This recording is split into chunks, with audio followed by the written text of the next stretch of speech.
I never forget. So now you have a few debts, that shit it needs to be paid with. Hey fighters, have you ever been in the ring and felt to yourself, bro, this guy's 10 times my size. How am I supposed to beat him? Well, don't stress. Today, I'll be telling you how to beat a guy 10 times your size. Because size doesn't mean skill. I'll be telling you ways to outsmart your opponent and make them look slow and confused. So let's get started.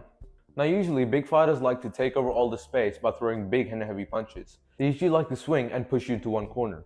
So you have to be careful not to get stuck in a corner. You have to make sure that you use your head movement appropriately, and you have to make sure that you control the tempo and the distance. You don't want to be close to them when you're open. You want to make sure that when you come close to them, they're in a vulnerable position and you can attack them. And you want to control the tempo. You don't want to be throwing too many punches, because that will aggravate the big guy and he will throw more punches at you as well. And you don't want to get in a brawl with him, because you know how that's going to end. Use feints. Feints are the best way to trick your opponent. Fake and get out of there. Use hand feints at them. Throw a jab halfway, see how they react, and then throw a punch accordingly. Or use shoulder feints, which are much better while fighting a bigger opponent. Stand in your stance and just twitch your shoulders and see what they do. This will not leave you open for anything and will easily let you see what your opponent does. Or use eye feints. Look at the ground while fighting this guy, come closer, and then from here, just throw an uppercut. They will not see it coming because you're looking low. They will not expect you to throw something high. So these are the type of feints you can use. Or you can program a reaction. Now you must be wondering, what's programming a reaction? You probably never heard of it. To program a reaction, you have to throw one punch repeatedly. And what I mean by that is, you come in your boxing stance, and supposedly, you throw your body jab at them.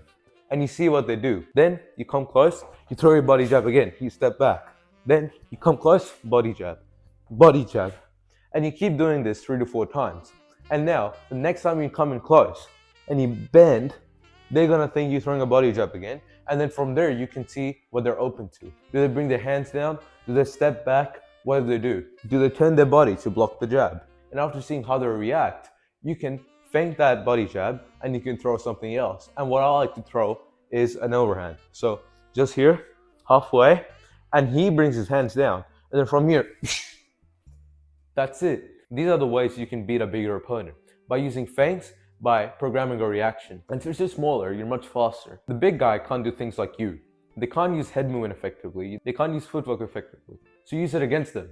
Use pivots, use slips, use rolls. You can step with your roll. You can slip and pivot, get different angles and hit them. Because it will take much longer for them to roll or slip as they're much taller. So use that to your advantage. If their cross is very powerful and they keep throwing that, slip his cross, go for the body, go for the head. You can't outweigh him in punches, but you can outnumber him. So do that instead. Throw more punches when you get the chance. Because it will take him time to throw as many punches as you do. While you throw 10, he might throw 4. He's slower than you, so use that. And be careful, because he will try to use his reach on you. So make sure to try and close the distance as much as you can, because at a closer distance, he might not be able to do as much damage as you can. Because at a closer range, it's much harder to throw heavy punches. Like for example, uppercuts and hooks. Here, it'll be much harder to throw punches with a lot of power. But you have shorter arms, so you can do much more damage here. So use head movement, come in, close the distance. Use pivots, use footwork, use your speed. These are all the advantages you have when you're smaller. And big guys usually throw bombs at you. They try to kill you.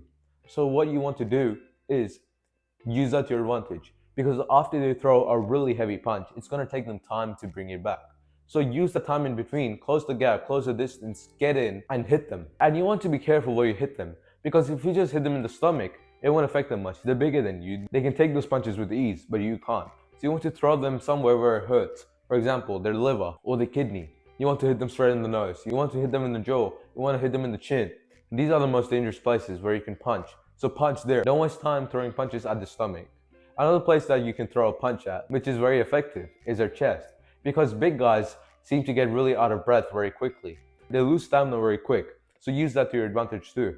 You punch them in the chest, they'll be out of breath, they'll be breathing, they'll be stuck there. It's like you stun them like in a game. And as soon as they're stunned, go and attack them.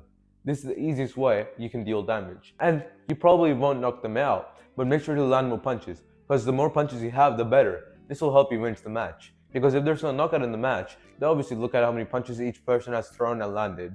So make sure you're the one who has landed the most punches and make sure to not get knocked out. And since you're fighting a bigger guy, you need to make sure that you're focused and there's no laziness. Because one wrong move or any sign of laziness and you'll see a bomb coming at your face, launching you 10 meters away. Okay, that won't happen. But you will go to sleep, so be careful. You don't want that to happen. You want to make sure that you go to the end of all rounds and have more punches against your opponent. The big guys will keep throwing bricks, but dodge them. You can do that. You use your footwork, you use your defense, you use your speed against them. You use everything that you have, that you've learned. Use that to your advantage and beat them.